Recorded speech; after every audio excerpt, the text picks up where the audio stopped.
Ayan, mag-off cam ako ha.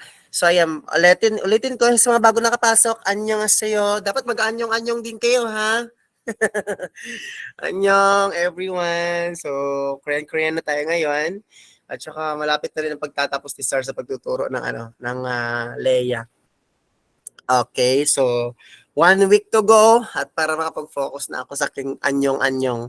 Okay, so ayan, annyeonghaseyo everyone. Again, they are mga bat.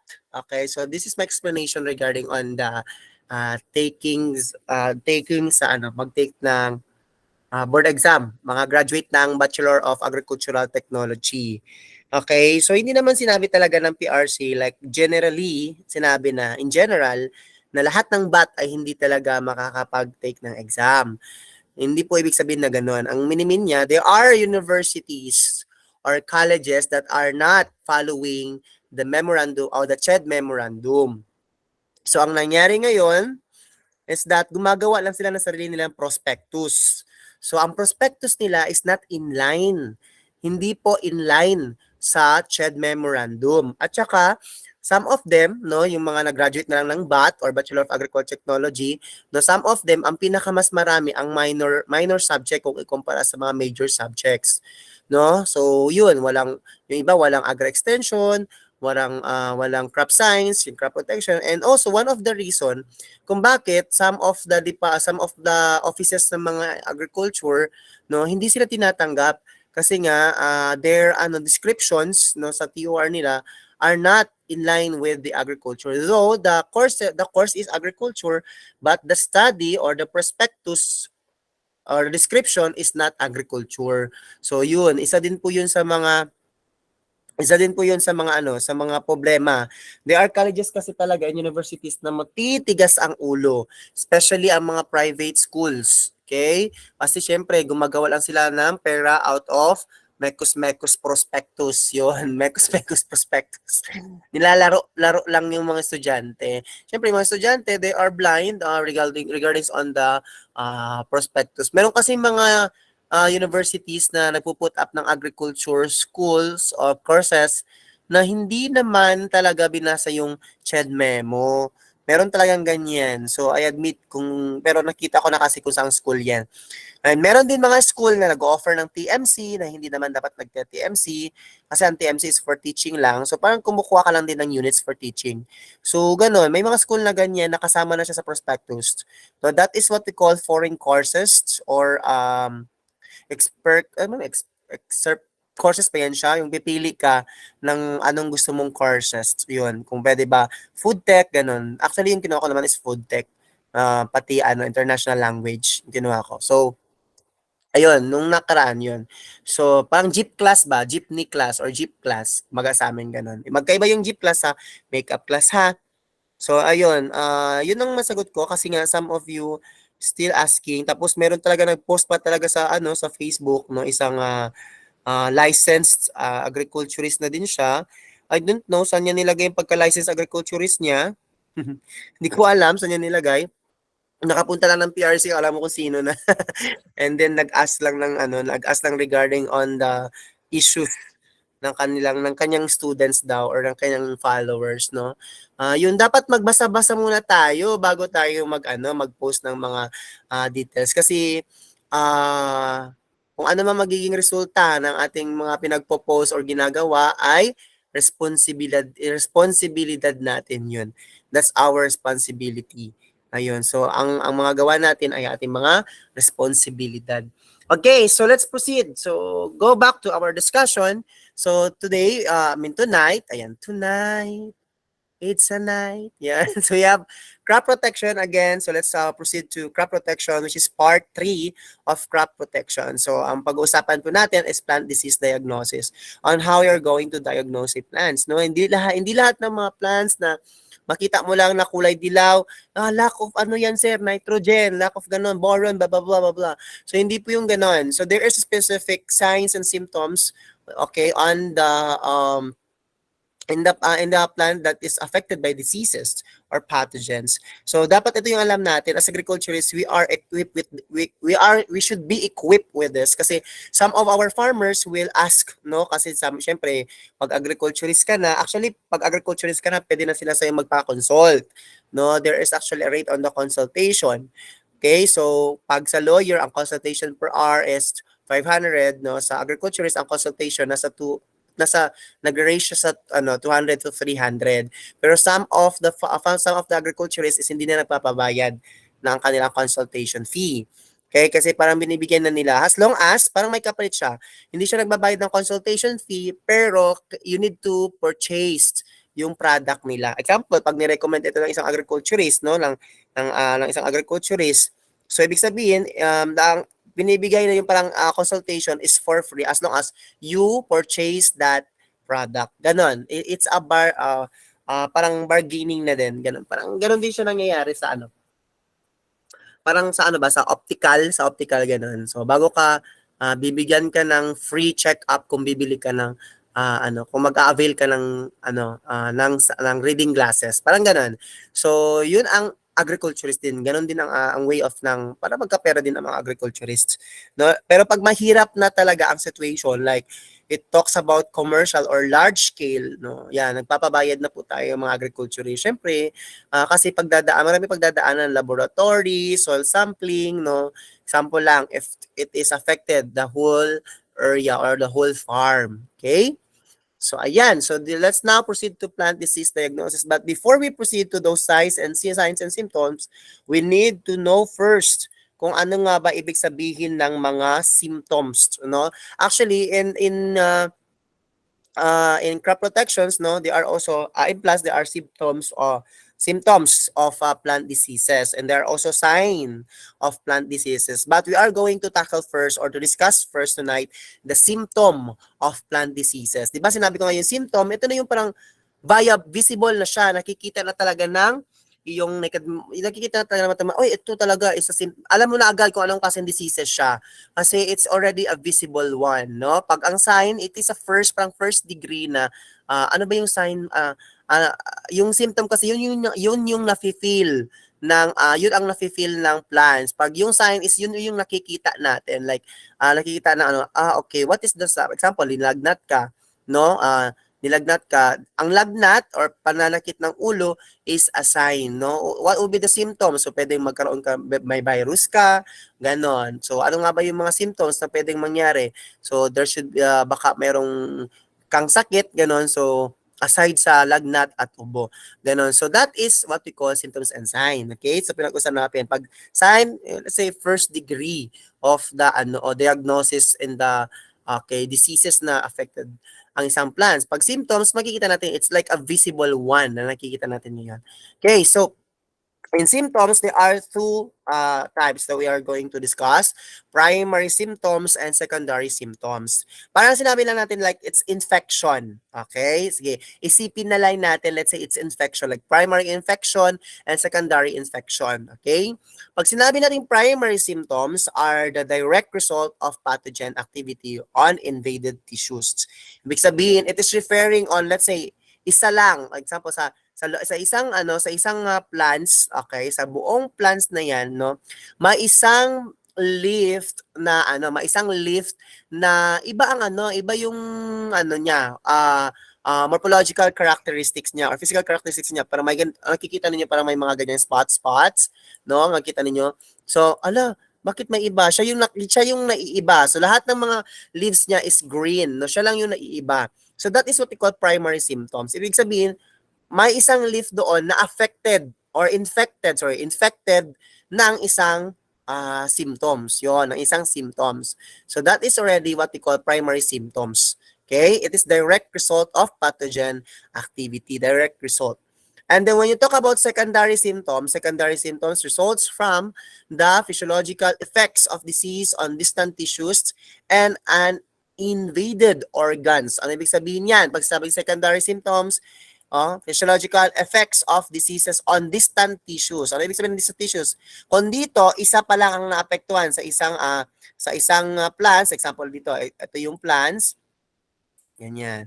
So you have leaves here, leaves, ganyan. As leaves. Tapos, isa lang ang naapektuhan na leaves, may parang kakaiba na parang mayroon siyang diseases. That's what called primary symptoms. Pero, pag pinag-usapan natin yung secondary, ibig sabihin, lahat, okay, ay naapektuhan ng dahil sa primary symptoms. Okay? Ibig sabihin, everything is already infected. Okay? So, example, ito, nakikita ninyo ngayon, lahat sila ay already infected by the diseases. Okay? So, that is what we call secondary symptoms. Ibig sabihin, secondary symptoms is the spreading of the infection. Okay? It is the spreading of the infection. Kung sa primary symptoms, it is the first symptom. Like, isa pala ang na-infect. While sa secondary symptoms, everything is already infected. Parang ayun na, nag-spreading ang infections. Okay? Always remember, pag primary symptoms, it is referred to the immediate, okay? It is referred to the immediate and direct results of the causal agents activities on invaded tissues. Okay, what is causal agent? It is referring to pathogens activity. Okay, pag sinabi namang secondary, it is refers to the effect on distant and uninvaded plant parts. So ibig sabihin lahat ay or the infection is already spreading throughout the entire plant system. Okay? So that is the difference between primary symptoms and secondary symptoms. O example, paano nalaman na may COVID ka? So, there's a sign, no? Okay, there's a sign. Pwedeng sa pagmumukha mo, parang ano ka, weak ka, hindi ka strong, tapos yung mata mo, matamlay, ganon, yung katawan mo, matamlay, ganon. Tapos what are the symptoms na pwedeng mangyari? Ubo, may sipon ka na, may ubo ka na, tapos iba yung ubo mo, matigas na talaga, tapos yung sipon mo, hindi na, tapos lagi sumasakit yung ulo mo, that's a symptoms, no? Primary symptoms ang tawag doon. Primary symptoms pa lang. Pero now, if we're going to check it in the laboratory, na meron ka ng mga may nararamdaman ka na talaga na kakaiba, tapos nalaman nila, they already concluded it na it's a COVID, so that is secondary symptoms. Meaning, the whole part of your body is already infected by a diseases.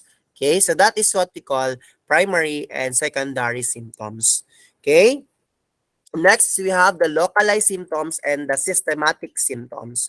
When you talk about localized symptoms are physiological or structural changes within a limited area. Okay, itong lagi niyong imay na sa local, within a limited area. Anong within limited area? Within the boundary area of host tissues such as leaf, spots, galls, and cankers. Actually, this is an example of cankers. Okay, so we have within a limited area of host tissues such as spots, galls, and cankers. Okay, always remember, pag local symptoms, it means it has only distinct and very limited, okay, very limited structural changes that is usually in the form of lesions, in the form of lesions, canker, leaf, spot, and galls. So that is the limited area. Ibig sabihin within the boundary only. Pag sinabi mo namang systematic symptoms, it means that are those involving the reaction of a greater part or all the plant. Greater part or all the plant.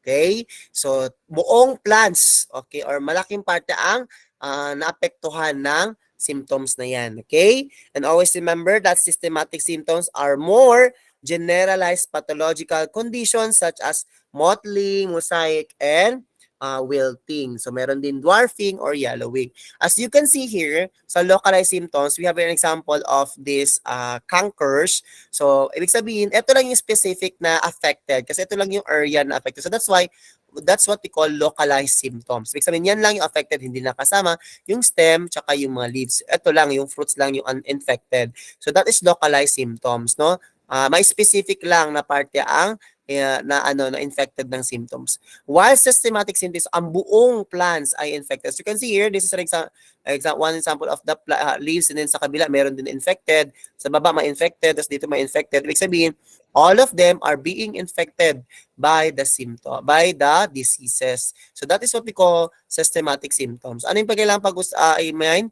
Greater or general. Okay? Greater or generalized pathological conditions. In general to siya. Sa localized, pag from the word itself local, ibig sabihin limited area or bounded area. Yun. And then we have also the very important one, which is the general classification of symptoms. So there are general classification of symptoms. Sa GE, meron silang 4, dinagdag yung dalawa, that is 6. No, in my class, may dinagdag akong isa, which is also a common or popular din siya, no? Okay, so we have what we call plesionecrotic systems. Okay, sir, malagi ako naririnig yung necrotic. Okay, palagi ko po naririnig yung necrotic. Okay, so before we proceed to necrotic, ito muna ang pag-usapan natin. Plesionecrotic. From the word itself, necrotic, no?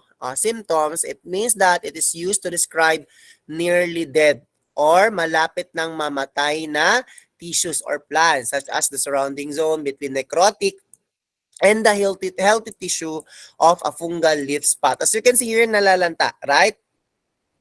Nearly dead. Kung hindi mo yan maagapan, ma-survive, hindi lagyan ng water, hindi lagyan ng mga kailangan niya, no, to produce a food, no, to photosynthesize, so mangyaring pwede siyang mamatay. Pag sinabing plesio near or dead, necrotic, necrotic o nearly dead. O sige, tawag sa kanya ay plesionecrotic or also known as pre. Diba ang pre is before, okay? So it's pre-necrotic. Okay, it's pre-necrotic, nearly dead or before dead or malapit na siyang mamatay. Ganon. So pre-necrotic symptoms or plesionecrotic symptoms. Okay? And it changes before actual death. Okay? Or protoplast or cell. It involves protoplasmic disorganization and degeneration. So example is yung mga silvering, yellowing, and wilting. So this one is an example of wilting. Okay? Yun. And then we have necrotic. So ano nga ba yung necrotic symptoms? Necrosis is the death. Always remember that, ha? It is the death. It involved death of the protoplast of a clearly delimited part. Delimited part. Okay? Ibig sabihin ng delimited part, hindi lang siya part of a plant or part of a tissue. Okay? Delimited part of the tissue. So there are part of the tissue that is being or namatay na siya. Ayan. So top to bottom. Okay? So as you can see here, sa plesionecrotic or pre-necrotic symptoms, it is nearly dead. Nearly dead ang word. Pero pagdating sa necrotic, that is death of a clearly delimited part. Okay?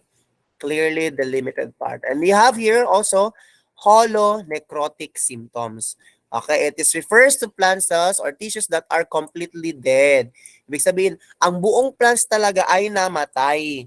Namatay ang buong plants, no? So that is holonecrotic symptoms. Okay, ang tawag diyan ay holonecrotic or after na siya tawag or whole or holo. Whole necrotic is dead, okay? So whole dead or completely dead. Holo, whole, necrotic, dead. Whole, dead. Ganon. So necrotic is dead. So dead of the clearly delimited plant part. Okay? And then we have the plesionecrotic, pre-dead. Pre-dead or malapit ng mamatay. Nearly dead. Okay? Yung ex mo na niloloko ka, ang tawag sa kanya ay plesionecrotic symptoms. Plesionecrotic symptoms. Napaka-bitter naman ni Sir. Plesionecrotic symptoms or pre-necrotic symptoms. Ganon. Kung ayaw mong marinig, kung ayaw mo na kung ayaw mo na masaktan siya sa sinabi mo, sabihin mo na lang na, you know what? I feel like you are pre-necrotic. Charot. Yung galit mo, gawin mo na lang craprot. Pala kang pre-necrotic. Nearly dead. Ganon. So, kasi nga, niloko ka, charot lang, kaya naging pre-necrotic. Okay, so, that is what we call the necrotic systems. And then now, let's proceed, symptoms. And let's proceed to another general classification of symptoms, and that is hypoplastic symptoms. Okay? Ano nga ba ibig sabihin ng hypoplastic? From the word itself, hypo, meaning, okay, appear when there is an inhibition or failure in the differentiation or development of some aspect of plant growth. Okay, ano nangyari? Nagkaroon ng inhibition or failure in the differentiation of development of some aspect of plant growth. As you can see, this is an example of hypoplastic symptoms, right? Okay, so this is an example of hypoplastic symptoms. And so there is what we call inhibition or failure. Nagkaroon ng abnormalities no sa sa mga sa leaves no. Mayroong curly may part na dwarfing no. So sa hypoplastic meron din ang as you can see here it's that's mosaic. Okay, that's mosaic. Okay, curling also is the reason kaya nagkaroon ng hypoplastic symptom. Stunting, may stunting din tayo. And then chlorosis, yon isa din yon. Okay, so that's why nagkakaroon ng hypoplastic symptoms kasi nagkaroon ng inhibition or failure. Okay? Yan ang kailangan ninyong tandaan sa hypoplastic symptoms. Okay? And we have also hyperplastic symptoms. Pag sinabing hyperplastic symptoms, it means that from the word itself, hyper or excessive cell division. That is excessive or hyper or sumobra. Okay? Excessive cell division causing plant overgrowth, no, na sobraan sa paglaki.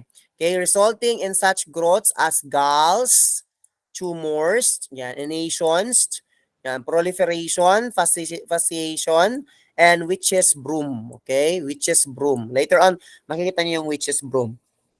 Ang pagdami ng mga leaves na abnormalities din kasi yun. Okay? Pag sinabing hyperplastic, anong tandaan? Excessive. Or pwedeng sabihin din natin multiplication or biglang dumami. O, sumobra, multiplication. Okay? Or enlargement. Okay, multiplication or enlargement or overdevelopment of plant organs, no, that is including abnormal prolonged retention of green color. As you can see here, so this is an example of hyperplastic symptoms. Okay? So may mga maliit, may mga overgrowth. Okay? So this is an example of hyperplastic symptoms. Now, there are two types of hyperplastic symptoms. Okay? So I want you to jot down notes. We have hypertrophy and hyperplasia. Have you encountered this sa mga question? Hypertrophy and hyperplasia. Si hypertrophy at saka si hyperplasia ay kasama po yan under sa general term na hyperplastic. Okay? Para hindi po kayo magtanong kung anong pinagkaiba ng anong pinagkaiba ng hyperplastic sa mga hypertrophy, hyperplasia. So they are under hyperplastic na terminologies yan or symptoms. Pag sinabing hypertrophy, it means that the plants is overdevelopment. Okay, it means that the plants is overdevelopment. Overdevelopment due to the increase in the size of cells. Ano ang kailangan tandaan? Increase pagtaas ng size of cells. Yun ang dapat tandaan sa hypertrophy. Okay? Size of cells. Pagtaas or increase of sizes of cells. While hyperplasia, it means nagkaroon ng abnormal increase ng number of cells. Okay? Pagtaas ng number of cells or numero ng mga cells. Kadami ng mga cells. Nagtaas ng kadami ng mga cells. Okay? Abnormalities, no? While the hypertrophy, it is the tawag dyan, overdevelopment, na sobraan sa develop. Okay?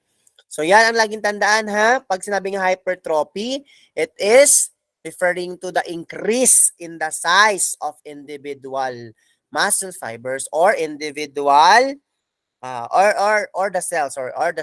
Yon. Okay? So it is the increase in the size. Size ang pinag-uusapan sa hypertrophy. While the hyperplasia, it refers to the increase in the number. Okay, number ang pinag-uusapan. Number of cells. Okay, cells. Kaya nagkakaroon ng abnormality sa hyperplasia. While sa hypertrophy, it's overdevelopment because of the sizes.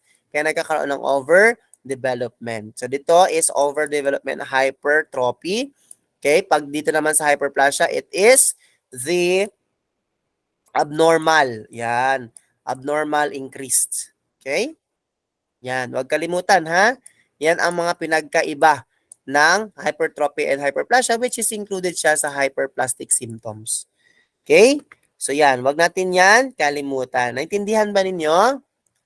Yes, sir. Yun, naintindihan ko na talaga, sir. Okay. So, na-encounter nyo ba ito sa mga sa mga Q&A? Lalo na sa crop protection sa Nasa na, oo, sir. meron talaga yan. Sa nasa UPLB, pre, ang daming ganito. Ang daming ganito nasa sa UPLB. Okay? So, kaya nga sabi ko sa inyo, sagutin ninyo yung booklet na UPLB crop protections. Kasi ito sila ay lumalabas talaga sa board exam. Okay? Lumalabas talaga sa board exam. Actually, yung hypertrophy tsaka hyperplasia, meron din yan sa animal science. The same lang din po sila ng definition. Pag hypertrophy din siya sa animal science, ibig sabihin nagkakaroon ng overdevelopment ng size of cells. Okay? Pag ano ba yung example ng overdevelopment ng sizes of cells, no? Pero merong tumutubong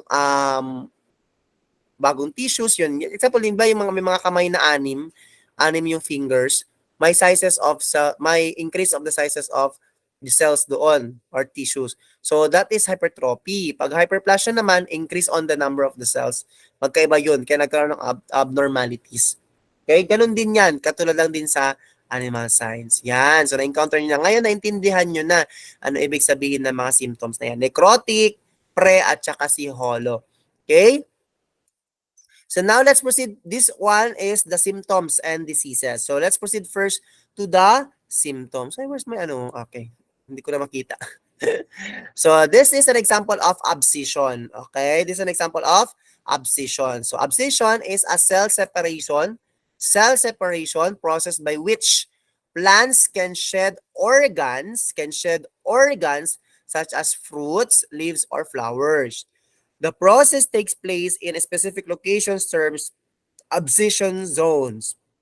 In fruit, crops like citrus, fruit abscission represents a high percentage of annual yield losses. Okay? So that is abscission in biology. But in plant pathology, abscission is premature falling of leaves. Ano yan? Premature. Okay? Premature falling of leaves. So example, hindi pa siya matured or hindi pa siya hindi pa siya dapat na mahulog pero nahuhulog na. So premature falling of leaves. So that is abscission. Okay? See this one here. So example of maraming ganyan tulad sa nangka, sa mga nangka, yung parang hindi pa nga siya hindi pa siya dapat nahuhulog na. 'Yon. And also not just sa leaves, no? Not just ang leaves ang nahulog, but also yung fruits, flowers. 'Yun merong ganyan. 'Di ba maraming ganyan sa nangka, no? Sa nangka tsaka sa marang, yung premature pa, maliit pa lang yung nangka, nagiging na siya. Nagiging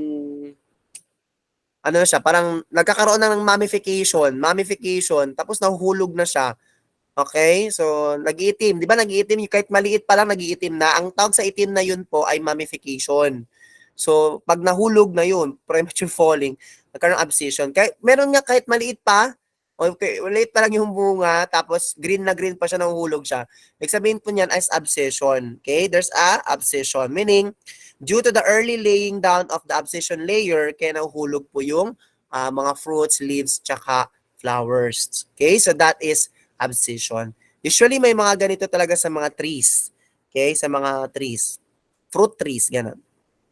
And we have also blast. So the example here, this is a rice blast. Okay. Blast disease, also known as rice rotten neck. It's a rice rotten neck, or rice rotten neck.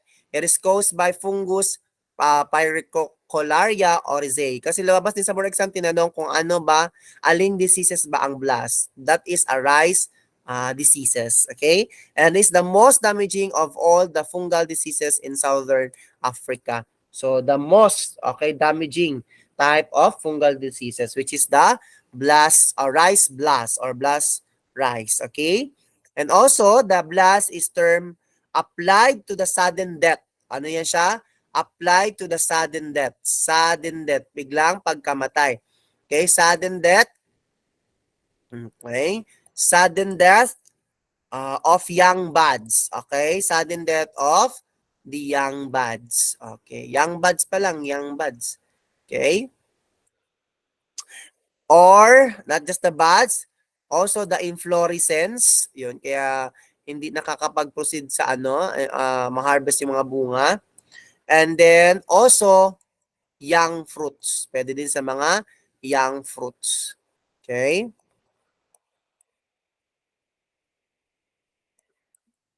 So that is blast. Okay, rice blast is a sudden death of young buds, inflorescence, and young fruits. Okay, so that is a blast. And also this one is bleeding. Okay, so the bleeding is the process of exudation of cell sap due to wounding on the surface of the plants. The injuries lead to loss of cell sap from wounded or ruptured parts of the plant. Root pressure generated by the plants assisting in the bleeding. We have one example of a crops that is we need to bleed them. Kailangan na siya bleed is yung rubber. Kasi kukunin natin yung, yung kukunin natin? Yung textile. Textile ba? Ano ba term nun? Latex. Sorry, latex pala. Textile na lang tuloy. Yung latex pala, yung latex. Sorry for the word.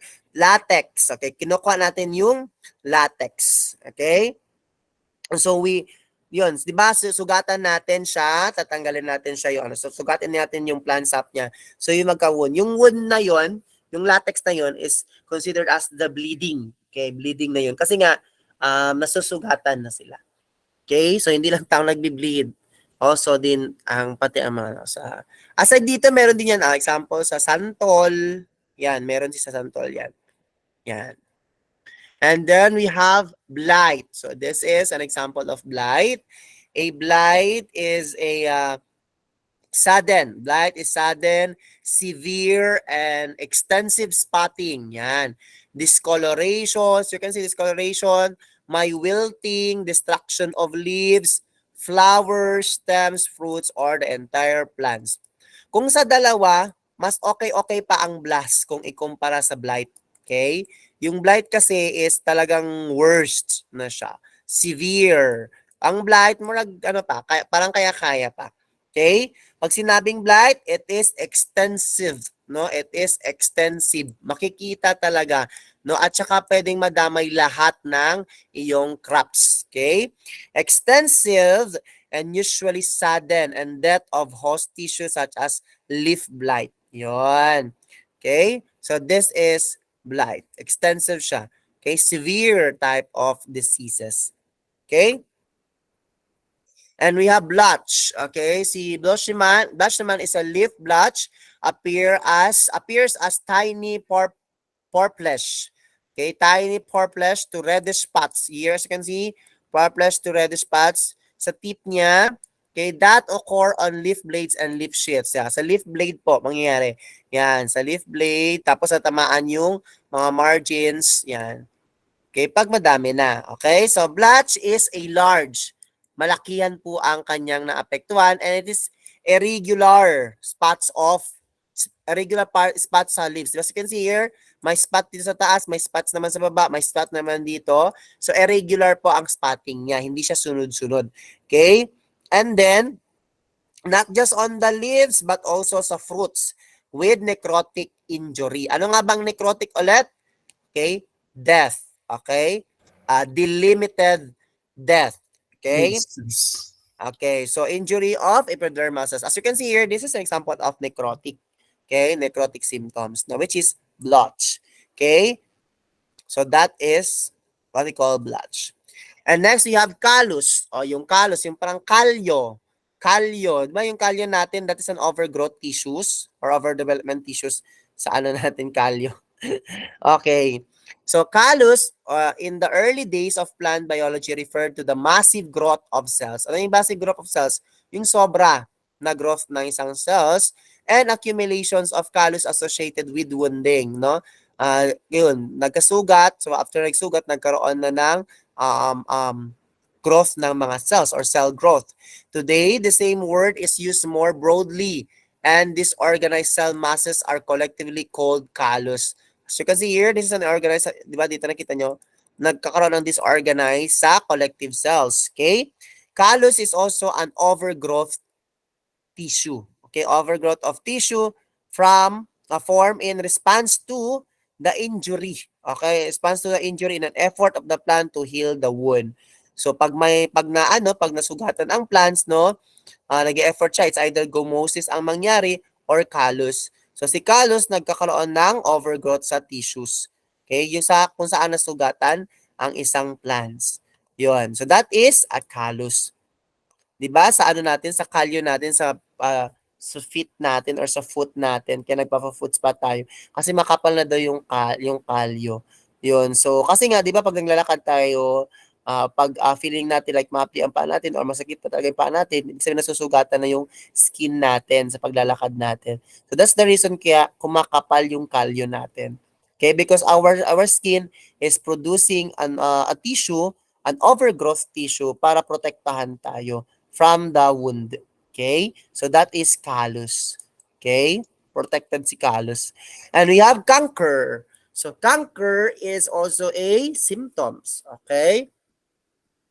A canker is a localized dead, yan, necrotic area. Pag localized necrotic area, ibig sabihin, meron talaga siyang specific area sa plants na affected ng canker. Example, ito, sa sa prutas ng citrus, pero wala sa ibang stem. Ito din, pag sa stem lang yan, hindi kasama ang fruits. Yon. And then, branches, trunks, or roots, pwede din. And then, cankers, very greatly in appearance. As you can see here, nakita naman siya appearancely. And then, but are often circular or oblong lesions. Yan, circular, may oblong shape, ganun. That may be discolored. Yan, discolored, you can see, from yellow to brown. Oozing. Nagkakaroon ng oozing. As you can see, may puti-puti. That is oozing. And then sunken. Yan, nag-yellow-yellow. So, that is a canker. Okay? A canker is an often sunken necrotic area. Yun. Sunken necrotic area or localized dead necrotic area. Yun. Sunken, pag sabi yung parang sa fruits niya, kadalasan. Yun. Localizedly, sa fruits nakikita si canker. And with crack border, okay, with a crack border that may appear in leaves, fruits, stems, and branches. Yun. So that is what we call canker. Okay? Next is chlorosis. Ano nga ba yung chlorosis? Ito is very common, no? Kasi lumalabas ito din sa mga Q&As ninyo at saka lumalabas din ito sa exam ang chlorosis. Hindi lang si canker but also chlorosis ay lumalabas. Always remember, pag chlorosis, it is the yellowing of leaves. Okay? Makinig. Magkaiba po as you can see, this is the leaf vein. Tingnan mo na to. This is the leaf vein and this is what we call the leaf margin, right? Ito po yung leaf margin. So, alin po nag-yellow dyan? Ang leaf vein or ang leaf margin? Ang leaf margin ang nag-yellow. Meaning, ang chlorosis, ang atake niya ay yung mga leaf margin, hindi ang leaf vein. Okay? So, yan. Tingnan mabuti. Chlorosis is a yellowing of leaves that is caused by a lack of chlorophyll. Anong kulang? Lack of chlorophyll. What is chlorophyll? Chlorophyll is the production of the green pigment. Okay? And then chlorophyll is the green that trees synthesize from sunlight energy and the water and nutrients taken up by a tree's root system. It's what makes tree leaves green. Correct. If you can see that, yellowing of leaves or tingnan mabuti kung sa leaves ba talaga nag-yellow or sa vein ng leaves. Okay? Pag sa sa leaf, ano talaga, sa leaf blade talaga, sa leaf margin talaga siya nakikita, no? Ibig sabihin, hindi nag-yellow yung vein niya. It means it is lack of chlorophyll, no? Ibig sabihin baka hindi siya na-expose sa mainit na lugar, sa shady party siya, yung ganun, hindi siya tamaan. So, kailangan tamaan siya ng sunlight para mabigyan siya ng green, para makapag-process siya ng green pigment. Okay, so that is chlorosis, no? It is a yellowing that caused by some factors other than light, such as infection by a virus or mycoplasma. Hindi lang siya light, minsan lack ng light, minsan baka na-infect siya ng mga virus or mycoplasma or mga mycofungi. Yon. So that is what we call chlorosis. Okay, yellowing of leaves. And then we have curling. Okay, curling leaves that can be used by many problems including insect damage, okay, disease, abiotic disorders. Pag sinabing abiotic disorders, ito yung diseases na pag-usapan naman din natin yung abiotic tsaka biotic diseases. Yon. So abiotic disorders or even herbicides. Yon. There are several insect pests that cause leaves to curl. Kasi meron kasing ano yung, di ba pinag-aralan na rin natin nung sa entomology, yung mga insect na fino-fold nila yung yung leaves, di ba? Naninirahan sila pag fino-fold nila, ginagawa nilang cover or bahay-bahayan yung leaves. Yun. Usually may mga common ganito sa sili, yun, sa sili, sa ano pa ba? Sa tomato, sa pepper, yung mga malambot lang ang leaves, ganun. Marami yan sa ganun. So there are several insects that causes leaves to curl when they suck plant juices of new or young leaves that are still growing, no? Saan sila nagsasak or kumukuha ng plant juices? Sa mga young leaves. Okay? So that is curling, no? It is an abnormal bending, no? Kasi nagbe-bend siya. It is abnormal bending or curling of leaves that is caused by what? Overgrowth on one side of the leaf or localized growth in certain portions. Okay? So, nagkakaroon ng overgrowth on one side to the other side. So, that is curling. Next is a damping off. Damping off is also a symptoms of disease. Damping off affects many vegetables and flower. Bakit siya affects many vegetables and flowers? Because it is caused by or mold that thrive in cool, wet conditions. Yun. Fungus or mold that thrive in cool, wet conditions. And it is most common in young seedlings. Saan siya common ang damping off? Sa young seedlings. Meron yung tanong sa board exam, tinanong doon kung which of the it is a common diseases in the young seedlings, no? That is a damping off. It means damping off. Common diseases po yan na sa young seedlings. And then often large section of whole trays of seedling are killed. So it can cause root rot sa roots or crown rot in more mature plants. Okay? So that is damping off. Which is damping off is rotting of seedling. Okay? Rotting of seedling. Also known as rotting off. Like ito. Rotting. Okay? Rotting din po siya ng rotting of the seedlings. That is prior to emergence. Prior to emergence, ibig sabihin, bago siya tumubo. Okay? Or rotting of seedling stems at an area just above the soil line. As you can see here, this is a rotting type of damping rotting. Okay, this is a rotting that is this is a rotting of seedling stems. Okay, here, rotting of seedling stems at an area just above the soil line. Yan, so magkaiba. So yung nagkaroon ng abnormality sa directions, yon. So that is damping off. Okay? So next is dieback. Okay, dieback. Okay, pag sinabing dieback, it refers to the gradual deterioration. Anong deterioration? From green, naging ganito siya, brownish. Okay, so naging holonecrotic. Ay, hindi pala. Necrotic pa lang siya, hindi pa siya holonecrotic. Kasi andyan pa siya nakadikit eh. Or of health in trees, deterioration of health in trees, sometimes leading to tree death. Yun. Dieback is usually caused by a combination of factors such as disease and pathogens, insect attack, and or stressful conditions. Pag sinabi mong dieback, it is a dying backward from the tip of twigs or branches. Bakit siya dying backward? Kasi nagsisimula siya sa pinaka-tip, no? Diyan siya unang mamatay, papunta pababa.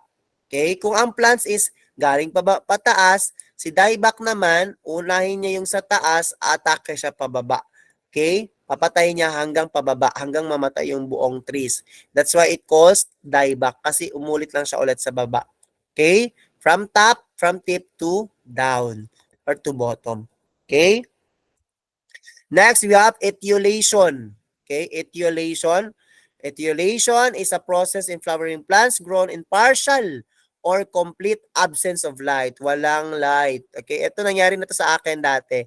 Yung kami po, ang na-assign sa akin was petri dish. Tapos ang ginamit kong seedlings is munggo or mung bean.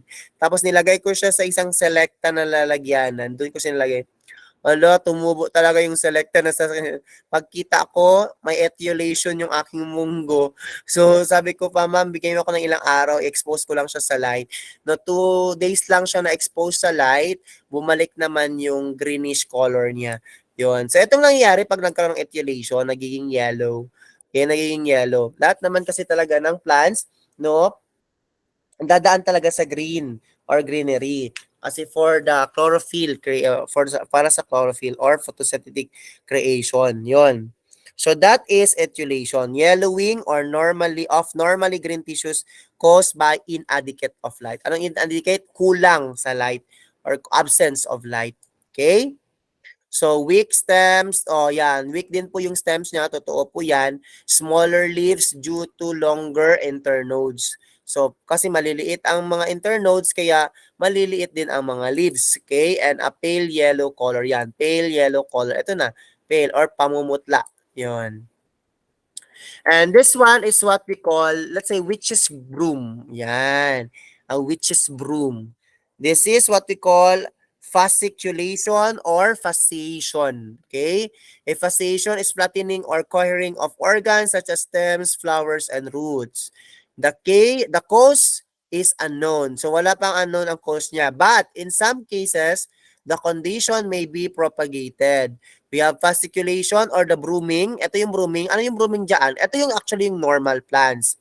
As you can see, this is the normal plants. So due to fasciculation and fasciation, nagkaroon ng brooming, no? Biglang dumami ang nasa middle. Tapos ang sa labas, ang leaves din, yung mga petals niya, mga leaves na yan, dumami masyado na hindi dapat na ganito talaga yung forma niya, yung arrangement niya. Okay? So parang ganyan. So it's weird to see plants like that. Okay?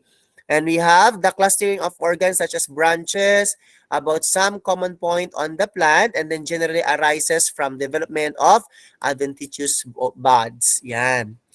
Okay? Ulitin ko, ang fasciation is clustering of roots, flowers, fruits, or twigs around a common focus or also known as brooming. Yan, brooming.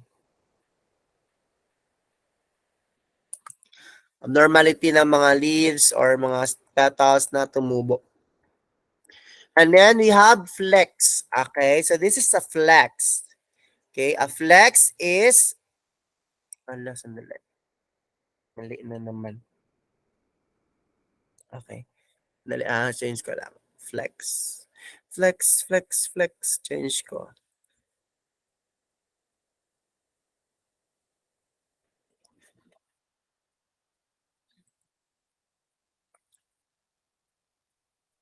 Flex is extremely, sorry.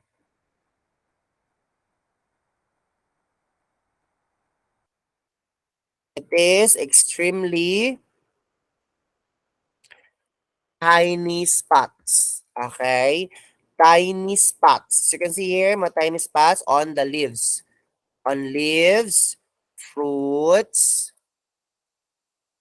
okay, stems, etc. Yan.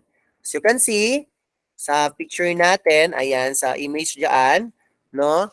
Maliliit na spots yan, tiny spots, na due to fungus daw yan, fungus yan. So, kay white-white eh.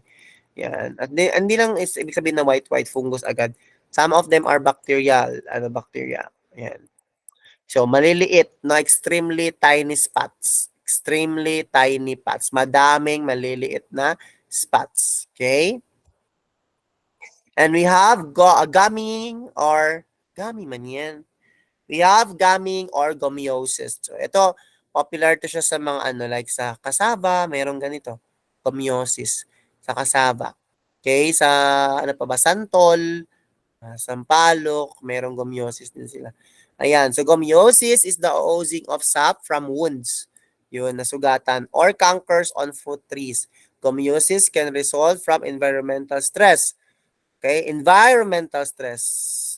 Result siya from environmental stress, mechanical injury, or disease, and insect infestation. And then we have Cytospora canker, or Balsa canker, yan. Cytospora canker, this is what we call Balsa canker or Cytospora canker. The fungal cause of gomiosis. Okay, it is the cause of gomiosis. Affect stone fruit trees like apricot, cherry, peach, and plum. Okay, yun. So that is an example of gomiosis. Yun. It is a oozing out of viscid gum from wounds in the bark. So, ibig sabihin, pag may kasugat yan dyan, so may tendency na may lalabas na mga gomiosis or gaming. No? Para i-ano man yan siya, o para to heal. Aside from that, no, pwedeng ma-infection. Ayun. So that is gaming or gomiosis. And this one is leak. Okay? This is a leak. A leak is or pythium leak, also known as water rot. Ayan. It is also known as water rot. Okay, causes spongy, wet, internal rot of tubers. The diseased flesh is clearly demarcated from healthy tissue by a dark boundary line. So, healthy tissue here, dark boundary line, and then this is what we call the pythium leak. Okay? Or sabi na nila, that is excessive water. Yon. So, it is the host juices exude or leak out from the soft rotted portion. No, nagli-leak out or lumalabas. Merong kadalasan ganito sa mangga. Yun, sa mangga, watermelon, squash, yan. May mga pythium leak. Yun, because of fungal diseases. Yun. And this one is mosaic, which is also symptoms. Okay, mosaic, it is the presence that is usually found in the leaves. Okay, usually found in the leaves. Is mosaic viruses affect more than 150 types of plants, including many fruits, vegetables, and flowers. So the disease is characterized by leaves mottled with yellow, white, and then light or dark green spots and streaks in the word. So as a mosaic of these colors. Okay, mosaic. Yan, yan. Yung egg mosaic, have you encountered that sa inyong humanities? Yon. So that is, pag sinabing mosaic, ibig nagkakaroon ng variegated patterns. Anong variegated patterns? Diba, example, ito, kulay green. Tapos biglang may nahalo-halo na ibang kulay. Tapos it's irregular patterns. Yon. Nagkakaroon ng mga irregular patterns of variegated patterns. So that is what we call mosaic. Hindi na po variegated plants yon. Mosaic na siya. Kasi one of the sign kaya nagkakaroon ng mosaic kasi nagka-curl. As you can see here, nagka-curl yan. Yan. Yan, nagka-curl yan. Unti-unti yan magka-curl na. And then, patterns of green and yellow shades with sharply defined borders. Yung kanyang borders to, yan, pag hinawakan nyo yan, here yung mga burut-burut na yan, may nawakan nyo yan, it's sharpened. It's sharp or matulis. Okay? So that is mosaic. And then we have mottling. So this is the mottling.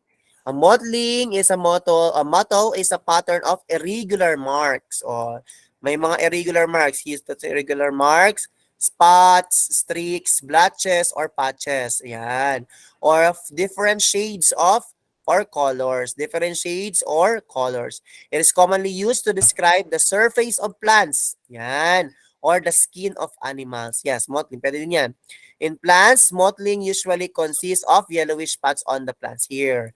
Yellowish. Okay? And it's usually a sign of disease or malnutrition. Oh, that is already a symptoms or sign for malnutrition. Ang mottling. Okay? Pag sinabing mottling, it is the variegation is less defined. Variegation is less defined than mosaic. Sa mosaic, madidefine mo talaga that there is a variegated patterns. Sa mottling, okay, less or mababa yung pattern ng variegation niya. Okay? And the boundaries of light and dark variegated areas are more diffused.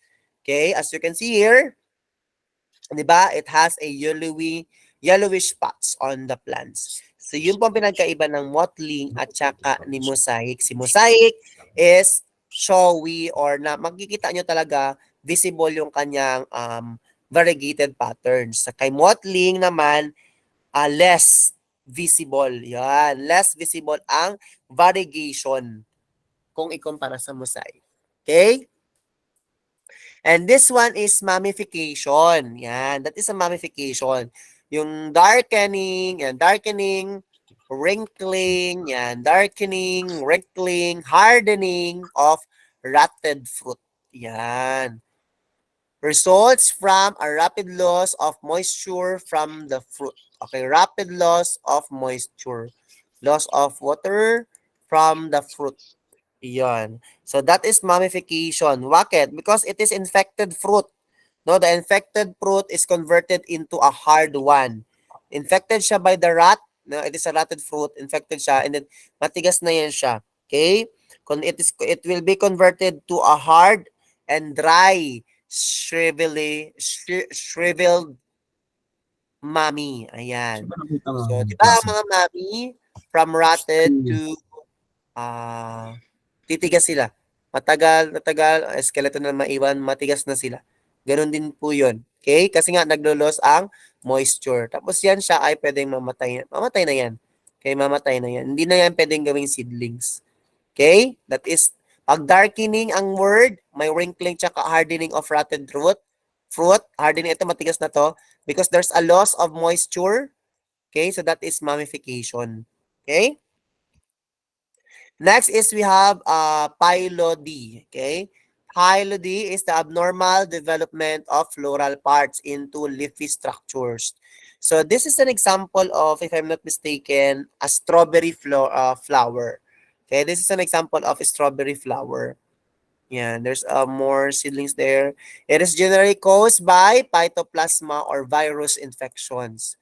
Okay, caused siya ng phytoplasma or virus infection that thought it may also be because of environmental factors. Pwede din sa environmental factors na nangyari na kaya nagkaroon ng pylody that results in an imbalance in plant hormones. So, ang ganitong type na diseases, it's either caused by a virus or imbalance of plant hormones. Okay? Ang pylody, the metamorphosis to observe is the sepals, the petals, stamens, or carpels. Okay? Into leaf-like structures. Yan.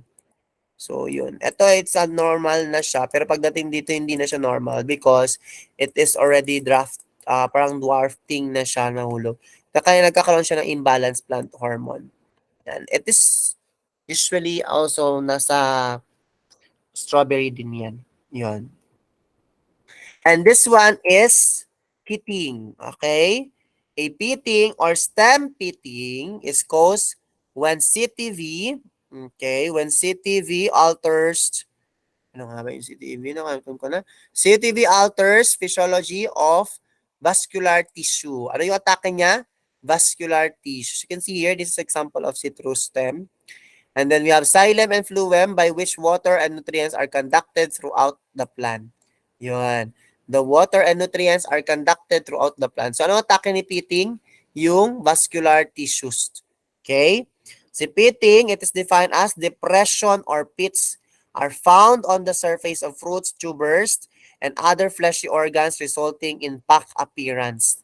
Yan. As you can see here, This is already been, ayan, there's a pitting.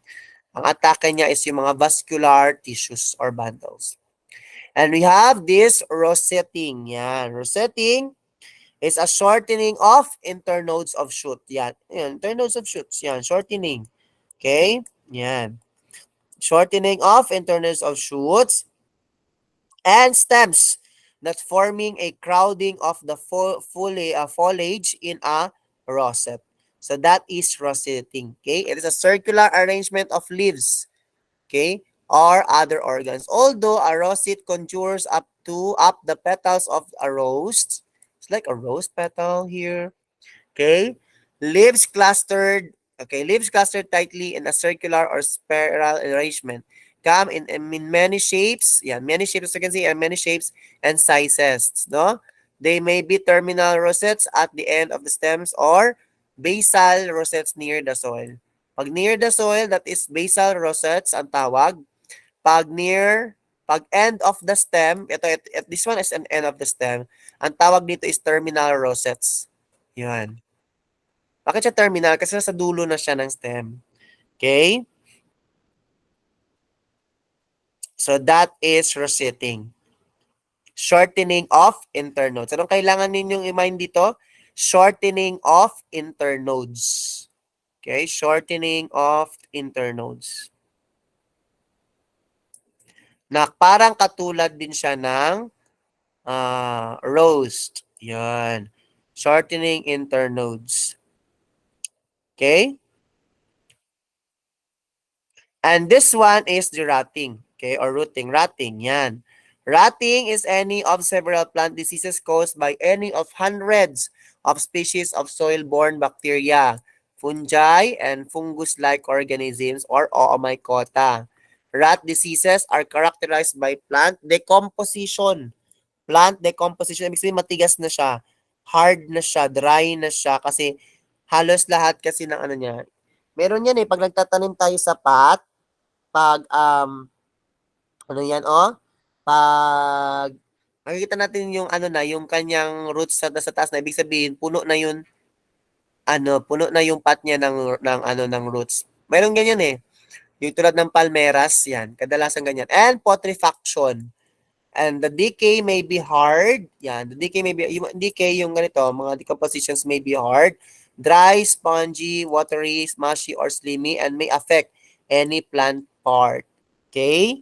So kaya, di ba, dapat pag nagtatanim tayo ng plants, dapat ilalagay natin siya sa malaking lalagyanan. Kasi the more na malaki ang lalagyanan, the more na mag-expand yung roots.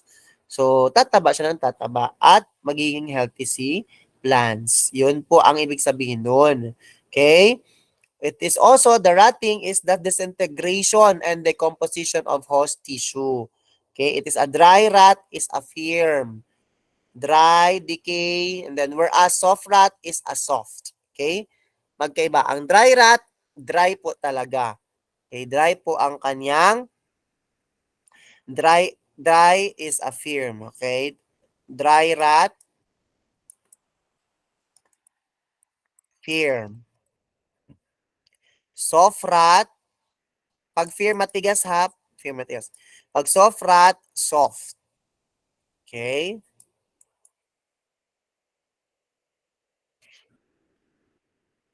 Okay, next. Yan, we have rosetting. Yan. It's rosetting. Rosetting. Yan. Rosetting in apples and pears. Rosette results from microcracking. Yan, microcracking of the cuticle. So this is the normal healthy, and then as you can see, magkaroon yan ng crack. So magkaiba na po yung hanggang pagka covered na yan siya ng ang buong fruits. So pag inopen mo yan po, matigas po talaga yan. The outer epidermal layer of the fruit. Ano yung target na? Yung cuticle or the outer epidermis layer. And then the cuticle is a natural waterproof. The cuticle is a natural waterproof barrier composed of polymerized cutin matrix embedded with waxes, which protects the fruit from outside stresses and helps maintain post-harvest presentation. Ayan ang trabaho ng cuticle. Okay? So as you can see here, this is what we call a superficial brownish roughening of the skin of fruits. Yan.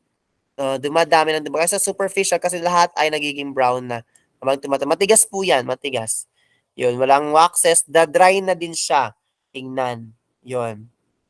The tubers or other fleshy organs usually due to the severization of epidermal or subepidermal tissues following injury to epidermis. Anong target ni roseting? Epidermal tissues or epidermal layer. Okay? And we have sarcody. Sarcody is abnormal swelling of the bark. Okay? Abnormal swelling of the bark above wounds due to the accumulation of elaborated food materials. Here, okay? There is what we call abnormal swelling of the bark. Okay? Abnormal swelling of the bark above wounds, okay, due to the accumulation of elaborated food materials. So, sarcody is also an abnormal outgrowth or deformation. Yan, deformation yan. Such as swelling above constricted or girdled areas of a branch of stem. Sarcody is induced by growth stimuli, substances induced by pathogen or by physical stress. Anong kailangan tandaan pag sarcody? Abnormal growth, pagkatapos ay abnormal growth, tsaka swelling of the bark. Kung saan yung swelling dito? Yan, abnormal growth such as swelling. Yan, swelling above constricted or girdled areas of a branch of a stem. Swelling, yan, swelling, tsaka abnormal outgrowth. Yan ang tandaan ninyo sa sarcody. Okay? And we have savoying, yan, abnormally wrinkled as a result of disease. As a virus infection, use of leaves or plants yun. Nagka-curly yan. So you can see here, nagka-curly or wrinkled ang kanyang leaves. That is savoying. Okay?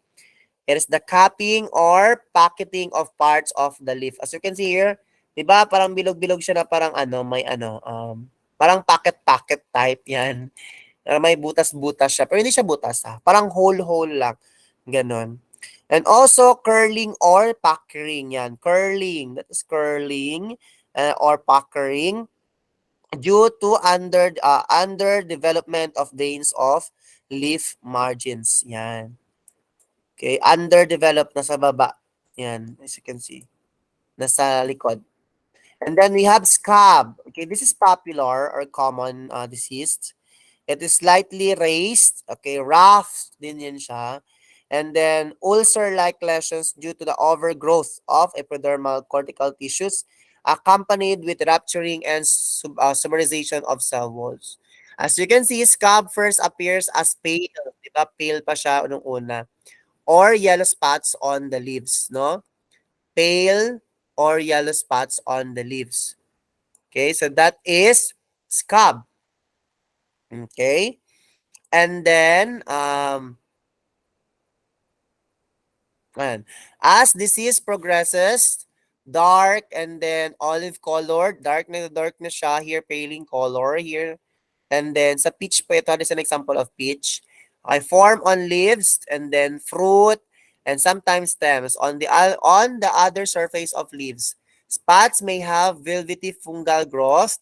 Affected leaves may twist or pucker and then turn yellow and drop prematurely. Okay, so pag scab po, it first appears pale or yellow spots on the leaves. Yan.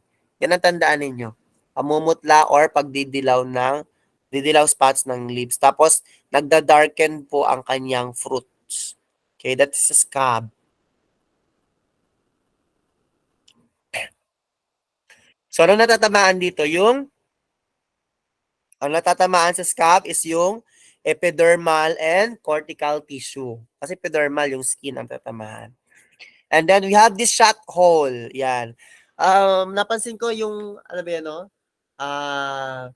Are you familiar with the gulay na jute? Yung jute ba yung masarap yun siya pag ilagay sa munggo? Sangig ba yun tawag? Sangig. O yun? Or saluyot? Saluyot ba yun sa tawag dun? Basta yung parang ano siya, oily-oily pag naluto. Yung niluluto siya. Oh, yun. Parang oily-oily. Yun. Example dun, di ba maraming shot hole? Marami siyang hole-hole, butas-butas. Sa luyot niya yan, sir. Ha? Sa luyot niya yan. Oh, saluyot. Di ba marami yung kanyang marami siyang shot hole. Oh, karamihan po nun ay hindi dahil sa insects ha. Okay? But a specific type of hole is called shot hole. Yan. Is caused by a couple plant diseases which create leaf spots after which the damaged area falls away, then leaving a hole. And then the condition is also known as coronium blight. It's a coronium blight. One of the whole diseases is a leaf spot fungus. No, nag-leaf spot siya. Example, ito.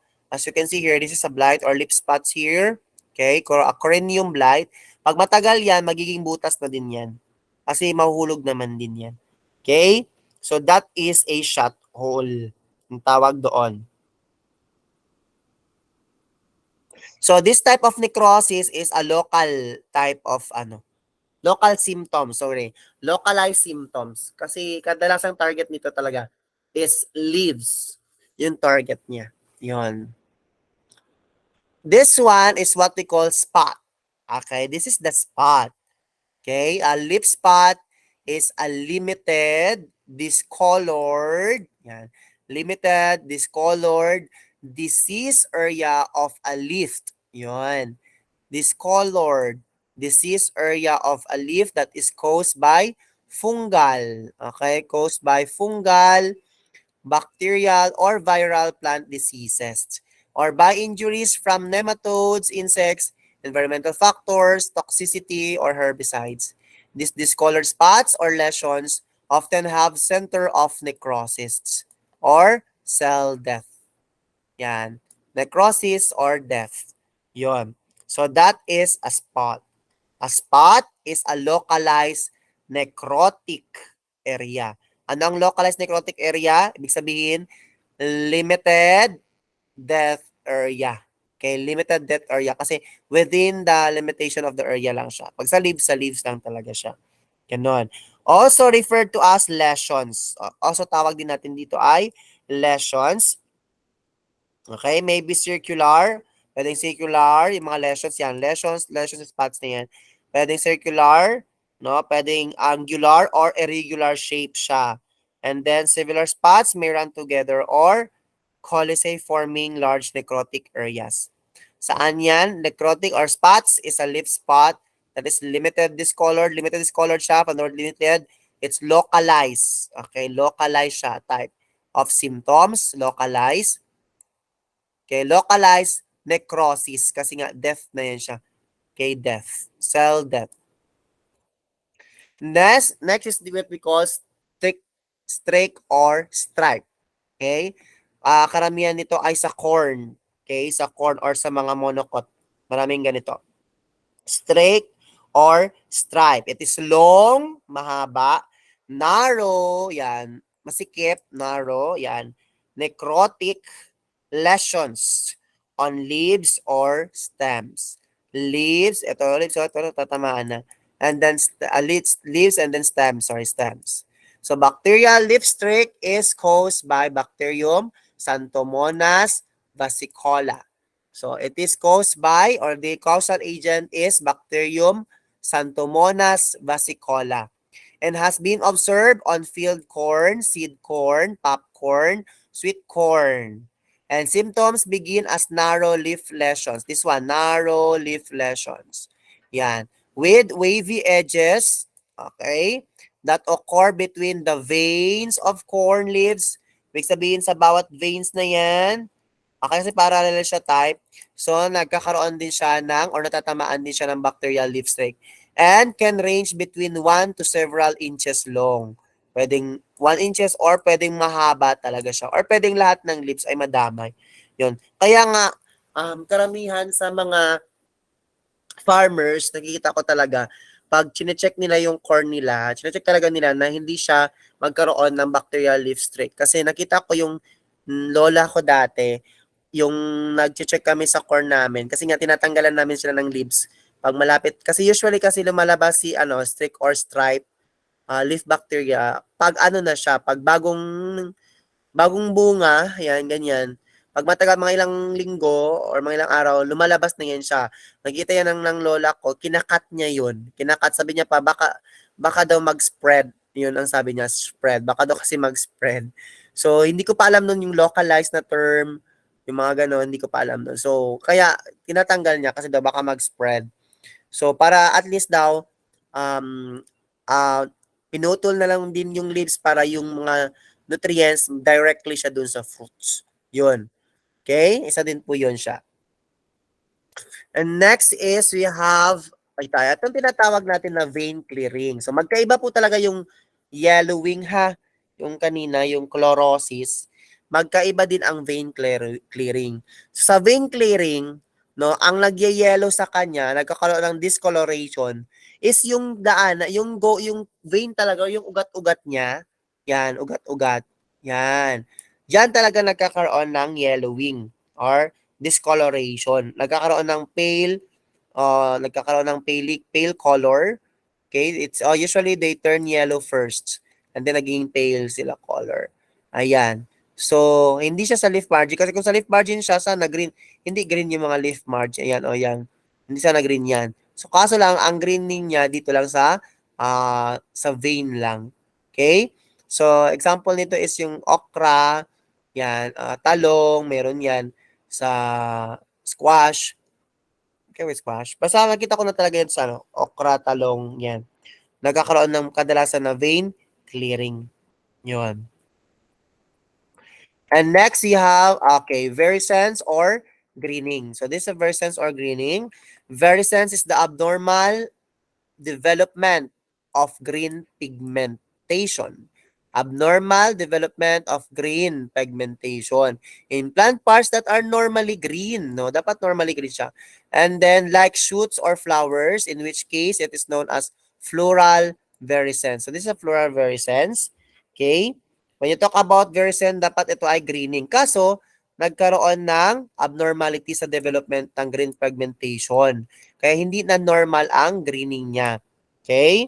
So, nagkaroon ng development of chlorophyll in tissues and or organs and then where it is normally absent. So, example here, sa stem, biglang may lumalabas na may mga branch na ganyan.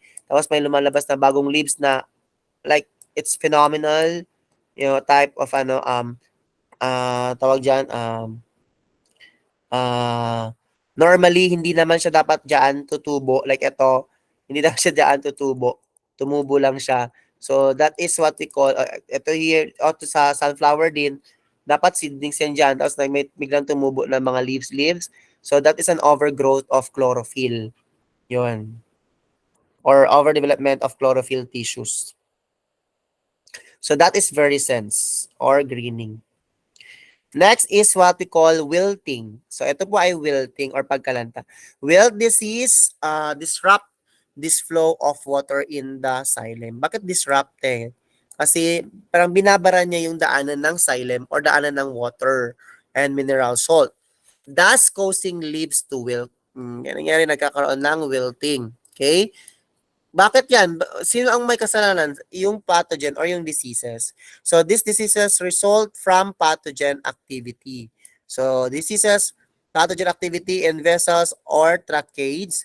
Wilt pathogens are parasites that can move through the vascular tissue or of trees. Kadalasan po talaga ng wilting ay caused by the nematodes. Kadalasan ha.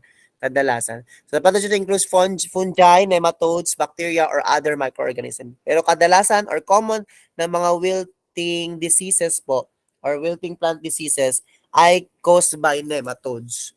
Yun. Okay?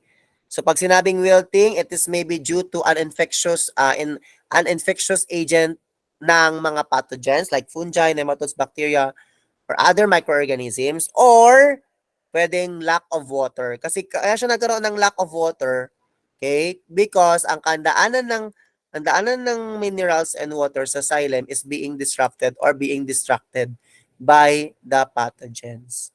Okay? Or nagkaroon ng abnormality sa pathway ng xylem, sa vascular bundles. Okay, so that is wilting. And next is, so we are done with the symptoms. So let's proceed with the sign. Okay, ano nga ba yung sign? Okay? So there are three general categories of signs. So we are done with the symptoms, right? So those are symptoms na pinag-usapan natin. Okay? So diniscuss ko sa inyo, those are symptoms. Hopefully, you are jotting down notes sa mga symptoms na yan kasi lumalabas sa exam yan. Tapos, kuha lang kayo ng mga link word or mga ano. Okay? Hopefully, you understand this. Now, let's proceed to the three general categories of sign. Number one is the vegetative structure. Ano ibig sabihin ng vegetative structure? It is the function of the vegetative structure is the function primarily in absorption and storage of nutrients. Ano yan? Vegetative structures. Yung sign niya is primarily absorption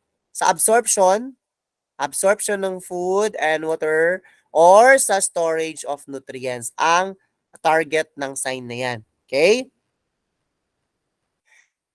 Reproductive structures. Number two is reproductive structures. Example is reproductive structures. Ang atake ng signs, yung signs naman is those pathogen structures that function in reproduction of the organisms. Okay, reproduction of the organisms. Those pathogen structures pinag-usapan that function in reproduction. Okay? The function in reproductions of the organism. Yan. Usually, pag nasa reproductive structures, mga fungus yan. Sila dyan. Okay? This is an example of reproductive structures. Okay? Mga pathogens sa loob ng plants na pwedeng dumami. Okay? Kanina, vegetative. Okay? Ang target is absorption and storage of nutrients ang target. Sa reproductive naman, ang target niya is yung ang target ng pathogens is for the function in reproduction para dumami sila sa loob ng plants. Okay? And then we have also number 3, general classification, categories of signs is disease products. Okay? So this is an example of OOs. This is an example of OOs. You can see. So later on, we will discuss about that. And then we have disease products. Pag sinabing disease products, ito yung gases and exudation products resulting from disease. Okay? Yung mga gases and exudation products na nagre-result ng disease. It's either toxicity ang ma-result niya or diseases. Okay? So we will have a discussion one by one to simplify each of the diseases kung saan sila categorized. Okay? So let's start first with vegetative. Since vegetative, ang kanyang target is as the function primarily in absorption and storage of the nutrients. So let's see what are under vegetatives. Okay? We have felt. Okay, number 1 is the felt. Felt is a densely woven mat of mycelium. So this is example of felt. As you can see here, this is a mycelium, yung mga white na yan. Okay, that is a white.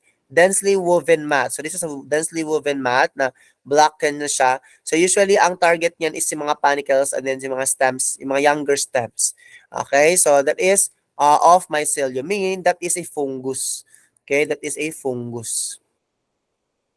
Okay, next we have Ostoium. Ito, lumabas din ito sa mga questions, no, sa mga Q&A. Ostoium or Ostoria. Okay, Ostoium is formed when a specialized fungal hypa penetrates a plant cell wall. Ito, this one ang hypa. This yellow here is an hypa. So it is, ito, example ito is cutted na to. Kung hindi pa yan siya cut dyan, this what happens sa loob pag na-cut na. So, meron siyang nangyayaring parang, kumbaga pa, di ba, pag sinuntok ka, magkaroon ka ng black eye. Parang ganun. So, penetrate sa plant kasi nagpe-penetrate yung sakit. Yon. Plant cell wall and expands inside the cell. Yon. Sa loob siya, nagpe-penetrate sa loob na talaga. However, the ostoium is not located directly in plant cell. Hindi talaga. Cell cytoplasm. Instead, it is surrounded by an extraostoial membrane. Sa labas po yan. Okay, a thickened derivative of the plant cell plasma membrane. Yan. So dati, nung hindi pa yan siya ganyan, hindi pa makita yung kanyang wounded dyan, covered pa yan siya ng yellow, ostoria. Yan. Naka-attach pa yung Hostoria dyan. Ngayon, pag tinanggal na yun siya, so that is the result, yung kayang violet-violet. Yung parang pasa-pasa. Yun. So that is Ostorium. Okay? It is what? An absorbing organ of a fungus that which penetrates a host cell without penetrating the plasma membrane. Yun. Without what? Penetrating the plasma membrane, no? Penetrate niya yung host cell. Okay, ano yung penetrate ni Hostoria? Penetrate niya yung host cell. Okay? Absorbing organ of a fungus which penetrates host cell. Anong penetrates niya? Host cell without what? Without penetrating, na hindi penetrate ang plasma membrane. Okay? So, yan. Parang linta. Yung ganun. Parang linta. Next is mycelium. So, mycelium, we have mycelia are the key diagnostic sign associated with diseases caused by fungi. Okay, yan. That is caused by fungi. Most of us have seen mycelium growing on old bread. Di ba sa mga bread merong mycelium? Pag pag expose siya sa basta old na bread, tapos exposed na, panis-panis na, rotten fruits, sa mga rotten fruits, sa vegetables, and may have referred to these organisms collectively known as molds or mildew or mycelium. Yon.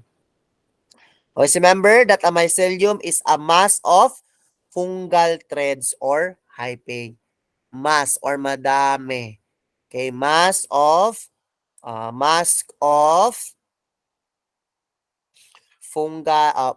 hyphae or fungal threads. Yan. Di ba di madami?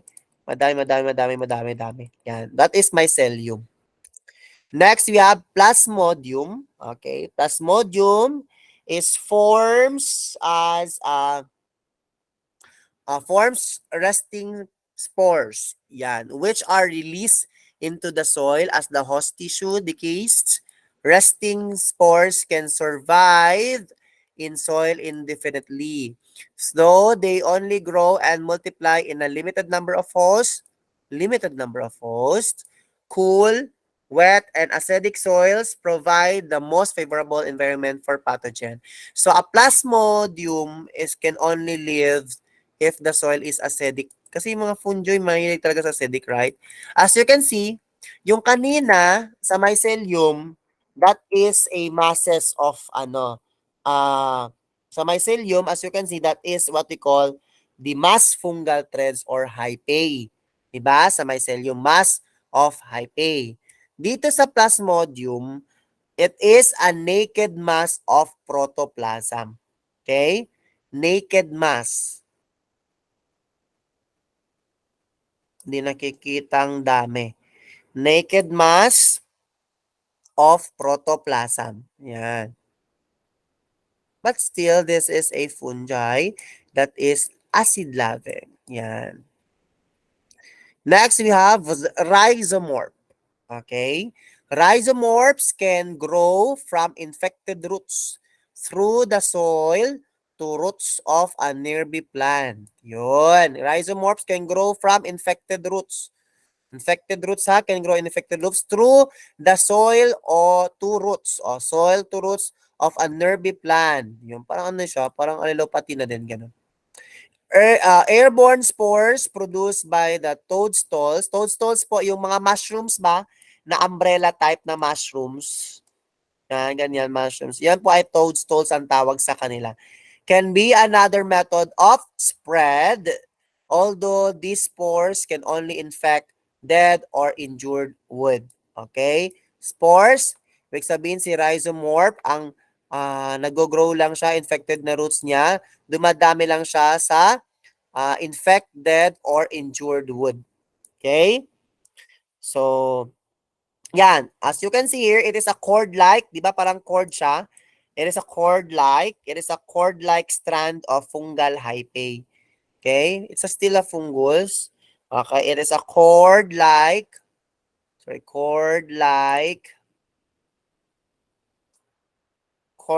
strand of fungal hyphae or fungi. Yeah. So that is a cord-like. Okay. And then this one is what we call sclerotium. Sclerotium. Yeah. Ito is common din po ito. Common sa mga diseases. It is a very common yan. Soil-borne fungus infecting a wide range of vegetables, ornamentals, and field crops. It is most active during warm. Active siya during warm, wet weather in tropical and subtropical regions. The fungus causes rats. Anong nagkakos niya? Rats of the lower stem, roots, and crown. It can also cause rot of fruit. Yan. In contact with the soil. Kung mag-contact with the soil. Okay, so that is sclerotium. And always remember, sclerotium is a hard, compact, resting body composed of fungal hyphae. So you can see here, di ba yan? Right? Hard po yan, kahit hindi siya basta-basta natatanggal dyan. Kasi madami po yan siya. It's a hard and compact type of resting body of composed of fungal. So you can see that is a fungal hyphae. Okay? Compacted po siya. Madami sila. O, andyan pa oh. Kumakalat na siya. Yan. That is sclerotium. Okay? Next is number 2, the reproductive structures. Okay? Ito yung pinakamadami na part. Reproductive structures, which is, di ba ang reproductive structures? Those pathogen structures that functions in reproductive or reproductions of organs. So, ginagamit nila yung isang plants para dumami sila. Okay? Mga pathogens. We have number 1, acervulus.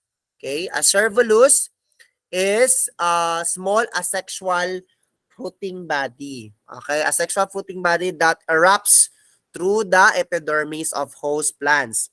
Parasitized by mytosporic fungi of the form order Melanchoniales.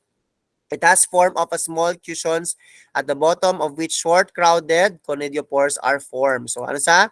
Small asexual fruiting body. Okay? So that is acervulus. It is a mat of hyphae. A mat of hyphae. So you can see here, a mat of hyphae, a mat of hyphae. Okay?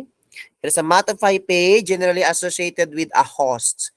Associated po siya with a host. So ang acervulus kailangan ng host, forming eruptive lesions with short, densely packed condiopores. Yan, condiopores. Packed. Condiopores po ang tawag dyan. Yan, condiopores.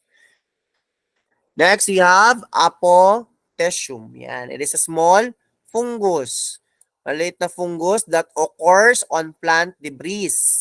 Okay, and mosses. It is stipitate with a dark stipe that is topped by a pale mass of hyaline spores and radiating hyphae. Some of the apophysium are parasitic. Some of them are parasitic. Pag apophysium, it is an open ha, that is an open. It is a cup-like, para siyang cup. Okay? That has a fruiting body. It's containing fruiting body. Yan, containing fruiting body. Ang ascus naman or the asay, yan, asay na lang. An ascus is a sac-like structures enclosing the ascospores. The type of ascus is fundamentally important in the classification of ascomycetes. So in this code fungi, the ascus may be operculate, opening with a lid of seminal discharge mechanisms and relatively thin wall, or it may be inoperculate and thick-walled. Okay? Always remember that ascus is a sac-like. Sac. Ano yung sac? Sako. Yun. It's a sac-like. Sac or medyas. Sac-like. Kanina, cup-like. Ngayon naman, sac-like. Structures containing ascospores form as a result of karyogamy and meiosis. So this is meiosis and karyogamy. Ayan. Karyogamy, and meiosis. Yan.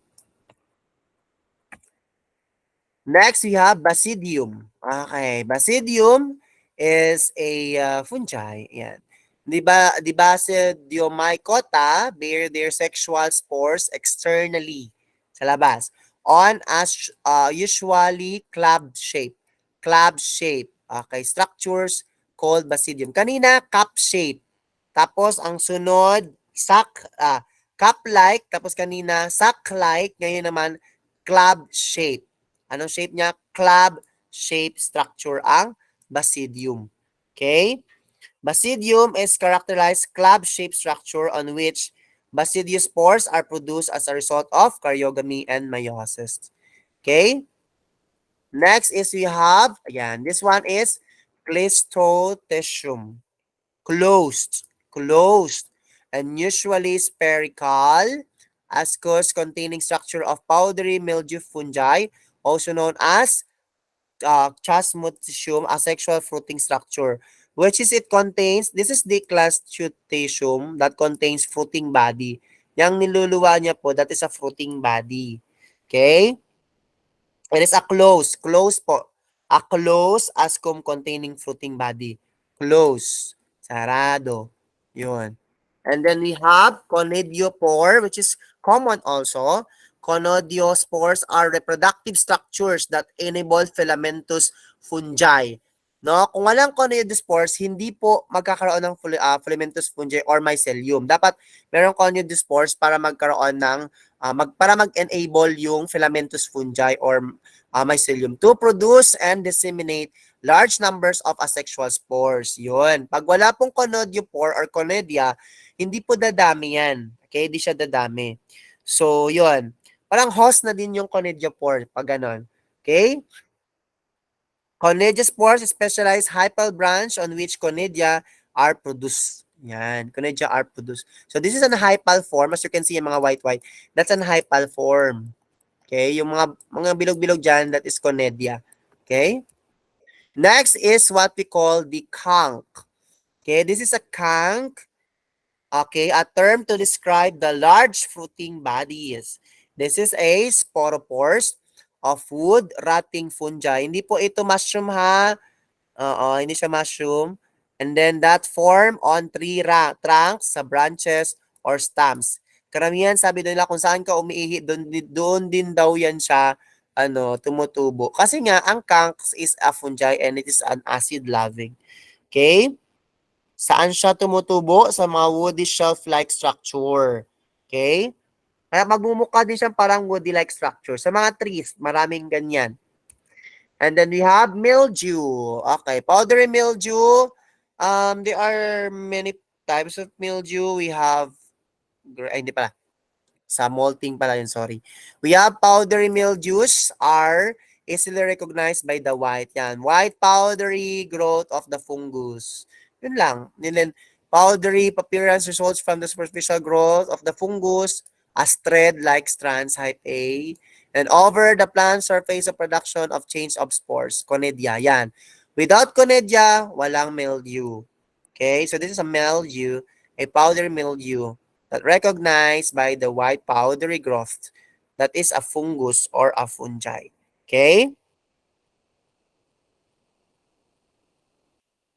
Pag mildew, that is usually on the leaves. So here is what we call the mold. Actually, there are three types of mold. We have the we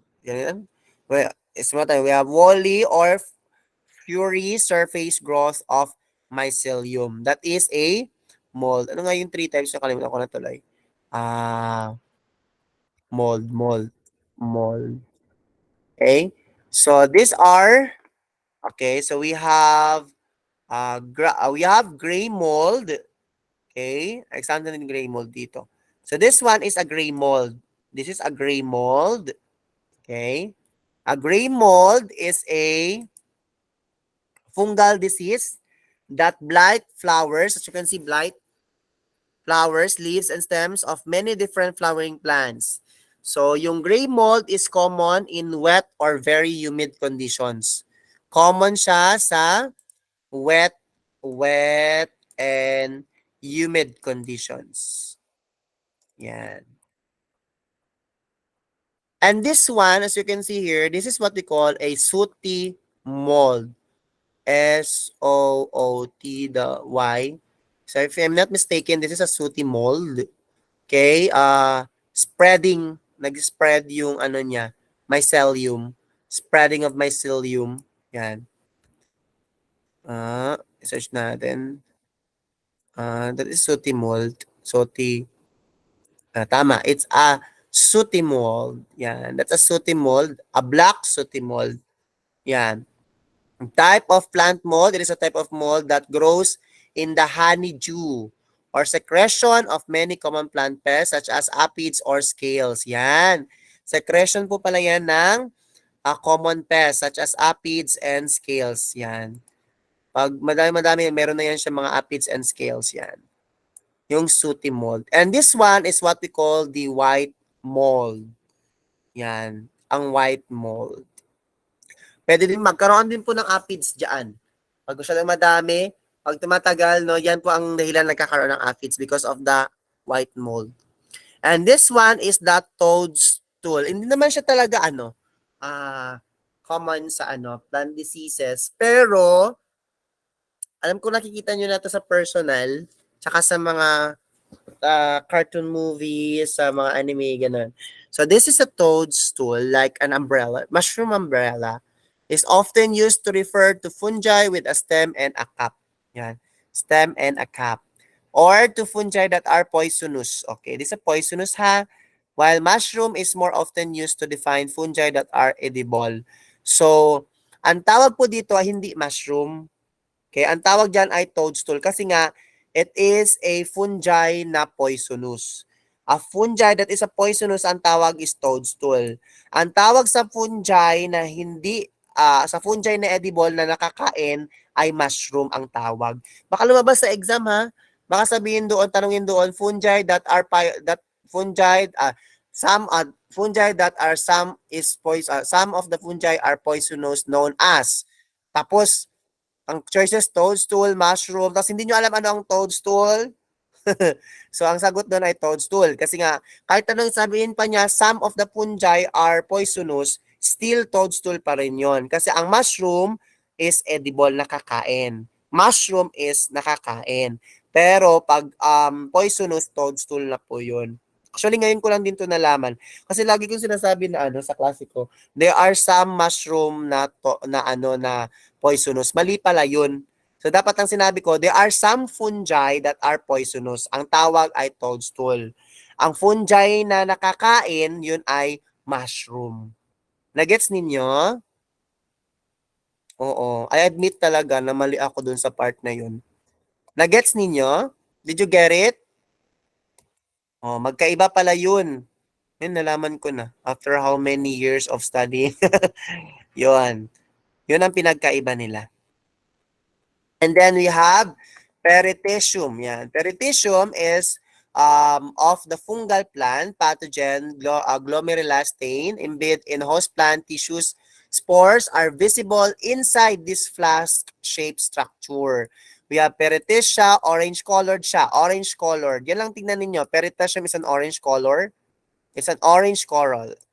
So, orange color po siya. Pathogen glomerella. Okay? Pathogen Calonecria fruiting on host plant tissues. And then we have Pycnidium. Kay Pycnidium, it is the fungus produces spores in fruiting bodies. Yan, fungus. Produces spores. Visible siya with a hand lens and a needles, fasciculus sheaths, cone scales, and a bark. So this is a Pycnidium. Tingnan ko yung niya. Pycnidium. Okay, so this is a sexual and hollow fruiting body containing conidia. So it's still containing conidia pala. Conidia. And then this one is what we call Pynidium. Maraming ganito sa mga palmeras na 'di ba sa likod ng like sa mga ornamental plants, sa likod nun parang may mga red na na pag ginawakan natin na parang makate. So ang tawag po diyan ay Pynidium. Okay, ang tawag diyan ay Pynidium or this is not a Pynidium. This is a Sorus. Sorry. Kaya ang word pala is sorry diyan, kasi mali ako. Yan, this is a Sorus po. This is a Sorus. Nali-edit natin. Ang definition pa naman is sorry. Align. So this is Asaurus po. Asaurus. Ang tawag dun Asaurus. Yung sa mga ornamental plants sa likod yun, merong mga ano, like mga red na nakita ninyo ganyan. Usually sa mga weeds merong ganito eh. Orange type na. Tapos makati siya, that is Asaurus. A sorry may appear as small or large raised dots. Yan. It is a mass or cluster of spores borne on short stalks. Saan usually nakikita ito? Behind the leaf. Behind the leaves. Sa likod nun. Maraming sorus. Ganon. Okay?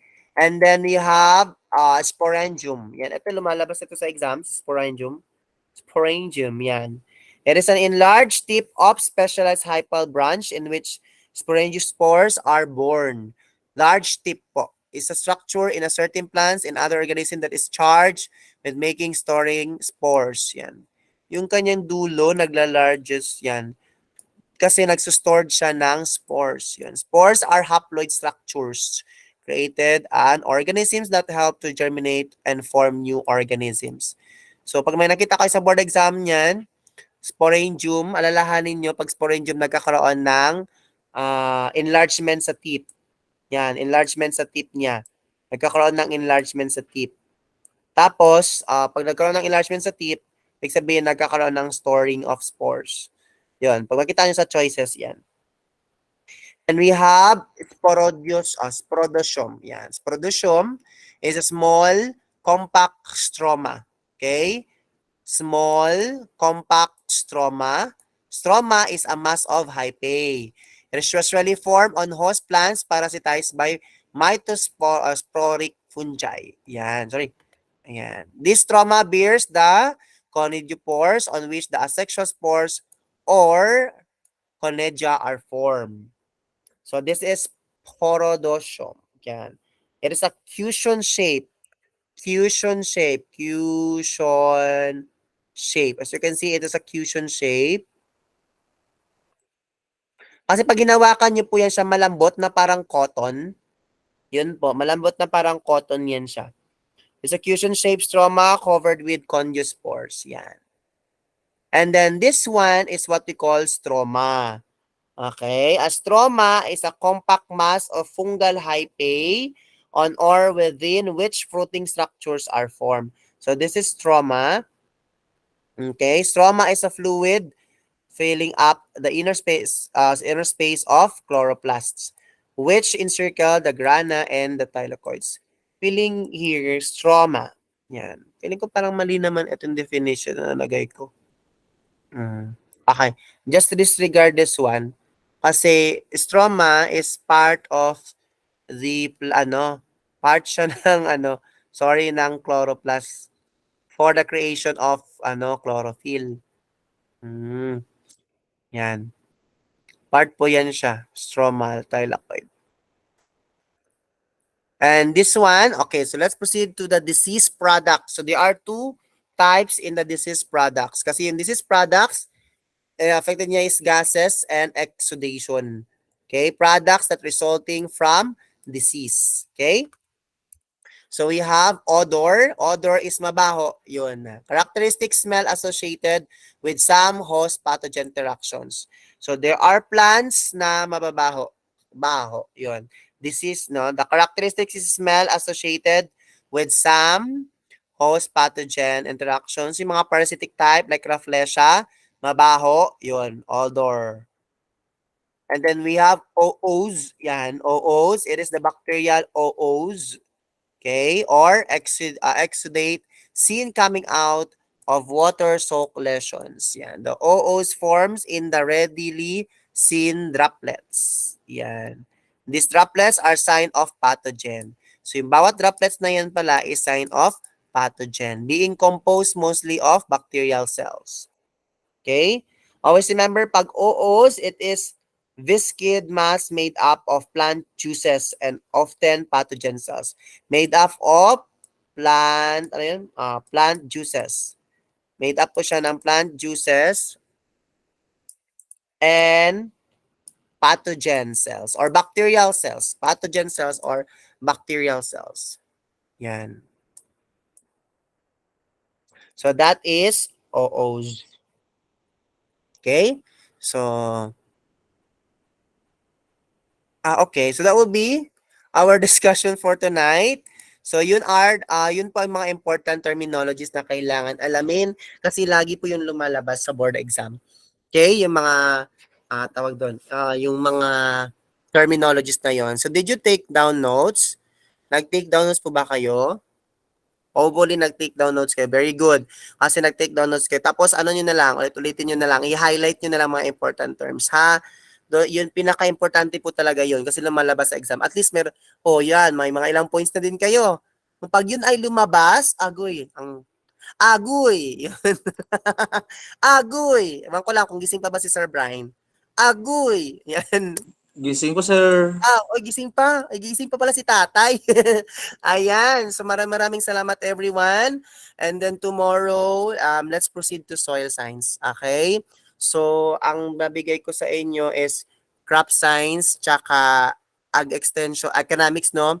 So, bukas, magbibigay ako morning sa inyo kasi Monday na morning to. Bukas pala. So, magbibigay ako ng another test na katulad ng crop science yung nakaraan na nagbibigay na lang ako ng answer key, hindi na siya irrational eh. So, bibigay ko na sa inyo yung crop protection, advanced, tsaka soil science. Okay? Para pag may time kayo, ano na lang. Tapos please, hopefully nabasa nyo na yung current events. Importante yon kasi hindi ko na yun i-discuss sa inyo. Okay? So, para alam niyo yon yung current events na sinend ko sa inyo sa GC. Yon. At saka, maraming salamat ha sa pakikinig until the end of our presentation. Tomorrow is our soil science. Okay? So, kaya natin to. Kaya ni Sir. Actually, medyo na ano ng aking boses pero laban pa rin ako. Okay? So, para matapos na po tayo. Ayan. So, maraming salamat at para prepared na tayo tsaka pwede din tayo mag-rest. Ayun. So, maraming salamat and then let's have our good night, everyone. Sleep well. Annyeong hejumosuyo. Kamsahamnida in advance. Chukahamnida, everyone. Thank you very much. Bye-bye.